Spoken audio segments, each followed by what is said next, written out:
ఎన్నికల వ్యవస్థపై త్వరలోనే నిర్ణయం తీసుకుంటామని మంత్రి కొల్లు రవీంద్ర తెలిపారు. ఎన్నికల ముందు వైసీపీ నాయకులు వాలంటీర్లతో బలవంతపు రాజీనామాలు చేయించడంతో వారంతా రోడ్డున పడ్డారని విమర్శించారు. తమను ఉద్యోగాల్లోకి తీసుకోవాలంటూ రోజు వందల మంది వాలంటీర్లు తనను కలుస్తున్నారని తెలిపారు.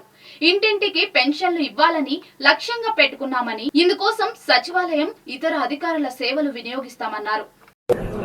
ఉద్దేశపూర్వకంగా పాపం వాలంటీర్స్ వీళ్ళే వేసుకున్నారు.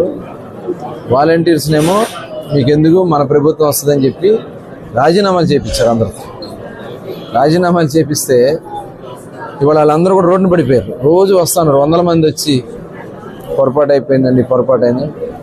వాళ్ళ వల్ల వాళ్ళు నష్టపోయారు. ఇవాళ మరి ప్రభుత్వం కూడా ఒక నిర్ణయం తీసుకోవాల్సినటువంటి అవసరం ఉంది.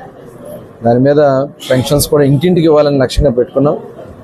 మరి ఇమ్మీడియట్గా దాని మీద కూడా పీడీడీఆర్డీఏతో మాట్లాడి వారికి కూడా ఒక ఆలోచన గవర్నమెంట్లో కూడా తీసుకోవడం జరుగుతుంది.